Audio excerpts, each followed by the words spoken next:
Thank you for joining me today, everybody. This is Mike MD's. Today we're working on a 2017 BMW X5, and the customer's complaint is the headlights flicker. Not only the headlight bulbs flicker on the passenger side, but it's out completely on the driver's side, and the halo rings are flickering as well.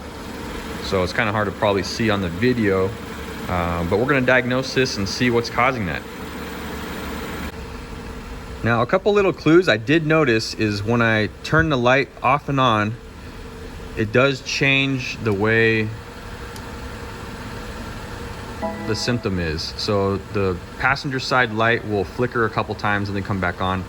The driver's doesn't come back on at all. But when I turn the lights off, the halo rings, the LED halo rings, are actually nice and bright now. Before they were dim and they're not flickering. So that's a little clue to kind of help me as I go along my path in diagnosing.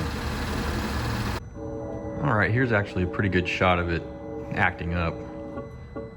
There it is. Look at that. All right, running the faults. It does have quite a bit of faults relating to the lighting system, which is good. That helps me out.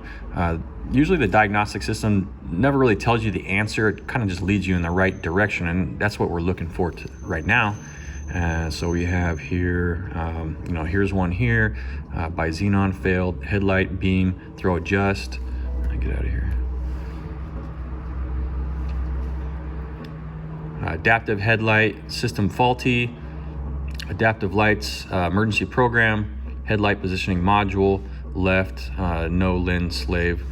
That's like a data bus line there. So we're gonna run some of these test modules and try to find the common denominator and start searching from there.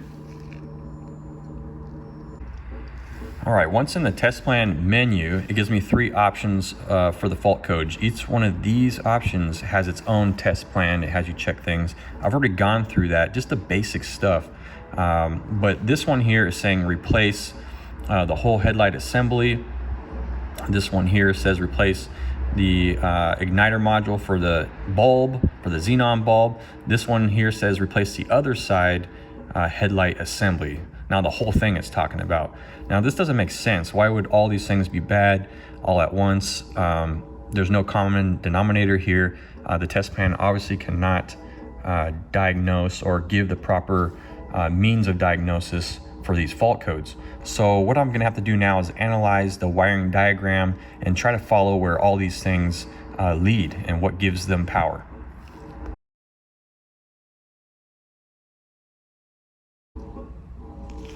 So here's the wiring diagram here. My initial thoughts on this issue before we hooked it up to the computer was it's gonna be the actual switch for the lighting system. So the switch is here. It goes to a big control unit up here. This is the left headlight assembly, okay? This is the right headlight assembly. Now this here is what gives the power and the commands to both headlights, and it's called the body domain controller. So I'm gonna access that and see if I see anything. I already checked some wires going to it, everything looks fine. So at this point, it's almost an educated guess because this is a computer. There's no way for me to really see anything visually unless there's water damage. So I might look a little further in there to see if there's anything like that. If not, I'm just going to make an educated guess and say it is the body domain controller. And that's really the main body module for the vehicle. It controls a lot of things, and especially the lighting directly. So let's see here, I'll show you where that's at. All right, when you click on that, it kind of gives you some cool information, and it'll show you where it's at. It's located right there on the passenger side footwell. So we'll access that. I'll show you a little shot of what that looks like. Now that body domain controller is what gives power directly to both front headlights. So this left one here, I probed through the insulation on the back, the power wire, and it hooked up just a simple test light on that. It's harder with the meter because it averages the voltage and gives you a certain voltage. But with the test light, you can actually see what's going on here. The test light's blinking along with the headlight blinking. So I know whatever's giving the headlight power is what's causing the issue, and that's gonna be the body domain controller. All right, now here's where the body domain controller is. It's stuffed in here. It has some fuses built into it. There's also a fuse box up in here. I've already checked all the fuses, and all the output voltages are actually good. They're stable. So the next thing we have to do is check continuity between the wiring harness pins of the headlight to here to make sure there's no break in the wire or rodent damage or water damage or something like that. So it seems like it's not actually the body domain controller, which is good. It seems like it's possibly a wiring issue. All right, now after checking continuity between all the pins and the wires going to that body domain controller, it is verified that there is an open circuit on a couple of the wires. So we're gonna take apart the fender liner in here. The harness runs through the fender liner on the underside here. We'll take the wheel off, pull the fender liner out, take a look, and we'll have to do a visual and follow the harness to see if we see anything broken or chewed up or something like that. All right, looks like I figured it out here. I thought for sure that it's gonna be a rodent damage or something in here along this wiring harness, because this is where the fender liner goes, and we took that out here, and a rodent could definitely nest in here. But the issue looks like is just a loose ground connection here. And this is odd, it's never been off. This is from the factory.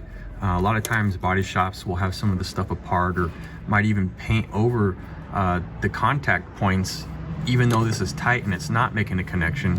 I've seen that a few times, but that's not the case here. It looks like it's just loose from the factory. So what we're gonna do is take this off, clean the contacts, button it back down and test to see, also clear the faults after, initialize anything that may need to be initialized. It probably won't. We'll see if that fixes it.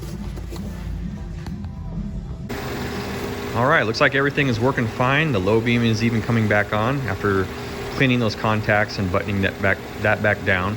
Gotta admit, I'm a little embarrassed that I didn't find that sooner, but that's part of it. I'm here to show you guys some of the possibilities that could happen on these headlights, and that ended up being just an easy fix.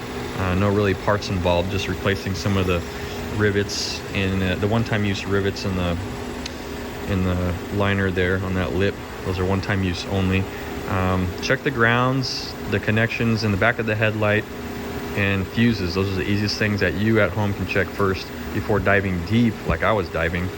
Sometimes we're used to complicated issues on these cars, and a lot of times it's a body module, requires coding and programming, but sometimes it's just simple stuff like this. And this is a newer car. It's not a really old car or anything like that. So hopefully you guys learned something from this, enjoyed this video. Appreciate you joining me today, and I'll see you next time. Happy motoring to you.